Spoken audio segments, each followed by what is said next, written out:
लीजिए, मैं एक बार फिर से आप सबों की खिदमत में अपनी एक ताज़ा तरीन कहानी लेकर हाजिर हूँ। मेरी आज की कहानी है थोड़ा सा पगला, थोड़ा सियाना। अगर मेरी कहानी पसंद आए तो मेरे चैनल को सब्सक्राइब, लाइक और शेयर कर दें। शुक्रिया। तो अब मैं शुरू करती हूँ। स्ट्रीट फूड के ठेले पर माखन लाल जी अपने चेले से प्याज कटवा रहे थे। अरे ओ, जरा जल्दी जल्दी हाथ चलाओ। माखन लाल जी ऑर्डर कर रहे थे और उनका चेला रवानी से प्याज काट रहा था। माखन लाल जी जमुनानगर में रहते थे और उनका फास्ट फूड का ठेला सड़क के किनारे लगा करता था, जिस पर माखन लाल जी तरह तरह की चीजें बनाया करते और अपने चेले को चखाकर पूछते, सच्ची सच्ची बताना कैसा बना है, 5 स्टार होटल वाला टेस्ट आ रहा है या नहीं। और उनका चेला चटकारे ले लेकर खाता जाता और सच की नदियां बहाए जाता। वाह उस्ताद, गजब का टेस्ट है, वाह, बस मजा ही आ गया। माखन लाल जी इस जवाब पर खुशी से फूले न समाते हुए कहते, मैं तो इसी चक्कर में हूँ कि मेरा बिटवा शहर से पढ़ाई करके किसी नौकरी से लग जाए तो मैं फौरन एक 5 स्टार होटल खोल लूँ। इधर माखन लाल जी ख्याली पुलाव बना रहे थे और उधर उनका बिटवा बंटी जमुनानगर से दूर अपने कॉलेज के लॉन में बैठा झूठ का माला जप रहा था। यानी अपनी साथ बैठी अपनी प्रेयसी से झूठ पर झूठ बोल रहा था।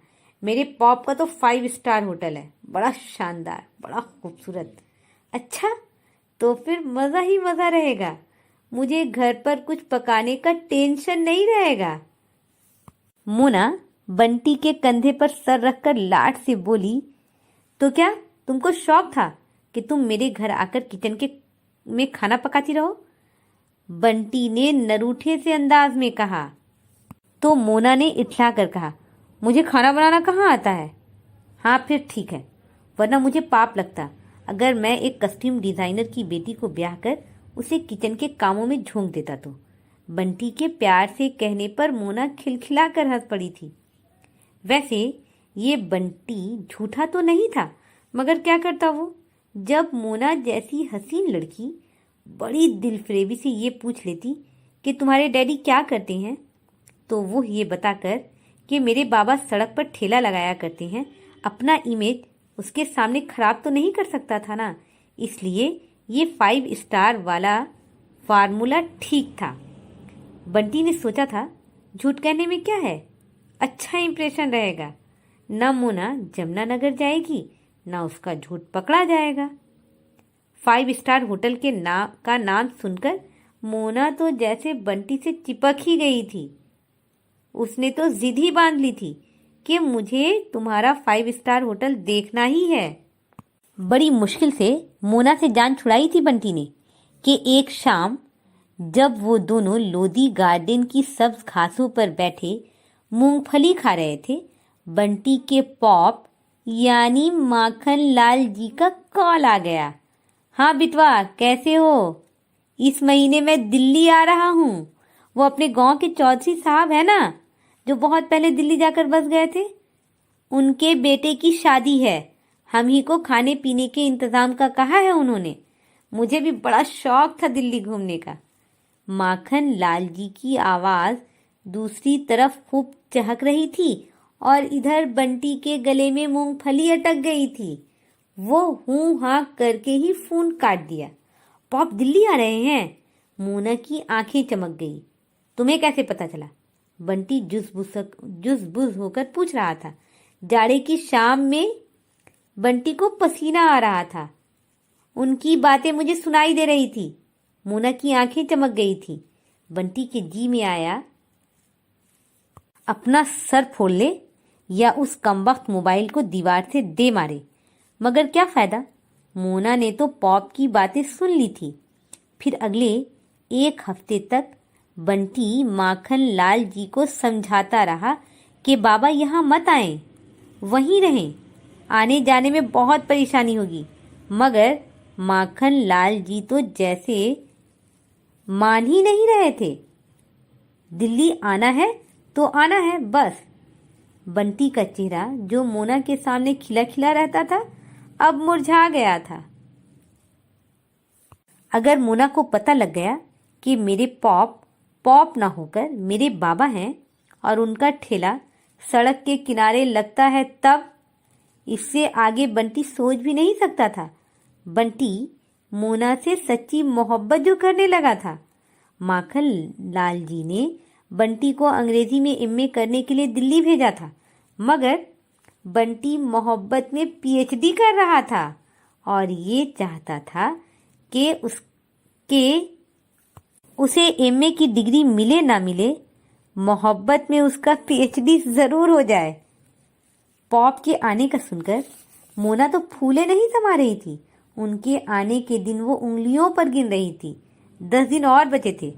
बंटी का दिल करता था उसे सच बता दे, मगर फिर वही डर कि कहीं वो बुरा मानकर चली ना जाए। और सच भी तो यही था। 5 स्टार होटल ही था जो उस जैसी हसीनो जमील लड़की को बंटी पर लट्टू बनाकर रखा हुआ था, वरना एक कस्ट्यूम डिजाइनर की इकलौती लड़की को लड़कों की कमी क्या हो सकती थी भला। बंटी का दिल दिन रात दुआएं मांग रहा था कि कुछ ऐसा हो जाए कि सांप भी मर जाए और लाठी भी ना टूटे, यानी बाबा दिल्ली आ जाएं और मोना की मुलाकात उनसे न हो पाए। एक 5 स्टार होटल के मालिक में और बंटी के बाबा माखन लाल जी में जमीन आसमान का फर्क था। माखन लाल जी धोती कुर्ता पहनते थे, कांधे पर एक गमछा होता था, पैरों में फ्लैट जूता और सर पर कपड़े की एक टोपी। मोना तो देखते ही पहचान जाती कि पॉप का ढाबा है, कोई 5 स्टार होटल नहीं है। शाम माखन लाल जी का फोन आ गया, टिकट हो गया है, तैयारी भी हो गई है, बस उस दिन का इंतजार है जब मैं तुम्हारे पास दिल्ली में रहूंगा। बाबा धोती कुर्ता जमुनानगर ही छोड़ आए, अपने लिए कोई खूबसूरत सा सूट बनवा ले। बंटी डरते डरते मशवरा दे रहा था, ई सब ताम झाम हमरा से ना हुई, कौनो बड़ दिखवे पर जा रहा हूं का, मेरा धोती कुर्ता जिंदाबाद। माखन लाल जी भी अपने नाम के एक ही थे। हारकर बंटी चुप हो गया। जैसे जैसे दिन करीब आ रहे थे, बंटी की तो जान पर बनाई थी। हजारों बार कसम खा चुका था कि आज के बाद कभी झूठ नहीं बोलूंगा, बस इस बार ऊपर वाला मेरी लाज रख ले। दूसरे दिन लाज रखने की दुआ मांगने के लिए बंटी सुबह उठकर मंदिर जाने को तैयार ही हो रहा था कि मोना का फोन आ गया। डार्लिंग, लगता है मैं तुम्हारे पॉप से नहीं मिल पाऊंगी। बंटी के फोन उठाते ही दूसरी तरफ से मोना की मुरझाई हुई आवाज सुनाई दी। ऊपर वाले ने बंटी की दुआएं सुन ली थी। वो तो उछल ही पड़ा। वाह, बहुत खूब, बंटी झूम झूम कर कह रहा था। क्या बहुत खूब? तुम्हें मजाक सूझ रही है और मेरे अरमानों का जनाजा निकल रहा है। मोना के नाराज होने पर बंटी फौरन नॉर्मल हो गया। नहीं नहीं, मजाक नहीं सूझ रही, बताओ क्यों नहीं मिल सकती हो तुम मेरे पॉप से? अरे क्या बताऊं, मेरे डैडी मुल्क से बाहर जा रहे हैं, हॉलीवुड के किसी हीरो के कॉस्ट्यूम तैयार करने के लिए। कह रहे हैं तुम भी चलो। अब क्या करूं मैं? डैडी को इनकार तो नहीं कर सकती ना, इसलिए सॉरी, मुझे माफ कर दो। तुम्हारे पॉप से मैं फिर कभी मिल लूंगी। बंटी का दिल खुशी से भांगड़ा डालने का कर रहा था। ऊपर वाले ने उसकी दुआएं सुन ली थी। 2 दिन बाद मोना अपने डैडी के साथ मुल्क से बाहर चली गई तो बंटी की जान में जान आ गई। अब माखन लाल जी धोती में आए या लुंगी में, बंटी को कोई फर्क पड़ने वाला नहीं था। देखते देखते दिन गुजर गए और माखन लाल जी की ट्रेन दिल्ली स्टेशन पर आ लगी। माखन लाल जी अपना धोती संभालते ट्रेन से उतरे और उनके चेलों की टीम अपना अपना सामान उठाए। बंटी ने शुक्र अदा किया कि मोना नहीं है, वरना उसकी क्या इज्जत रह जाती भला। माखन लाल जी ने चेलों को चौधरी जी के घर उतार दिया और खुद ये कहकर वहां से निकल पड़े कि जरा बिटवा का डेरा देख लूं। अब बंटी माखन लाल जी को लिए प्राइवेट बस से अपने डेरे की तरफ जा रहा था। सुनो, 2 दिन की छुट्टी कर लो और तुम भी मेरा हाथ बटाने के लिए चौधरी जी के घर आ जाओ। माखन लाल जी ने बंटी के कंधे पर अपना मजबूत हाथ रखते हुए कहा तो वो कसमसाकर बोल पड़ा, बाबा, कॉलेज में छुट्टी इतनी आसानी से नहीं मिलती। उसने एक बार फिर झूठ का सहारा ले लिया। नहीं मिलती तो रहने दो। मैं तो सोच रहा था अगर तुम शादी पर चौधरी जी के घर आ जाते तो मैं तुम्हें एक मोटरसाइकिल दिला देता। अब छुट्टी नहीं मिलती तो रहने दो, पैदल ही जाते रहना कॉलेज। माखन लाल जी अपने बिटवा के झूठ को भांप गए थे। फौरन टुकड़ा लगा दिया। बंटी की नजरों में मोटरसाइकिल घूम गई। वो दिल ही दिल में सोचने लगा, मोटरसाइकिल हो तो मोना को लेकर कहीं घूमना फिरना आसान हो जाएगा। ठीक है बाबा, मैं कल छुट्टी ले लेता हूँ, कहकर वो बस की खिड़की से बाहर देखने लगा। चौधरी साहब के बेटे का रिसेप्शन वाला दिन था। माखन लाल जी और उनके चेलों ने खाने की तैयारियां शुरू कर दी थी। बंटी घूम घूम कर तैयारियों पर नजर रख रहा था कि तभी उसकी नजर मोना पर पड़ गई। हाथों में बड़े बड़े शॉपिंग बैग उठाए मोना चौधरी साहब के मकान के अंदर जा रही थी। बंटी का दिल जोरों से धड़कने लगा। मैं डैडी के साथ मुल्क से बाहर जा रही हूँ।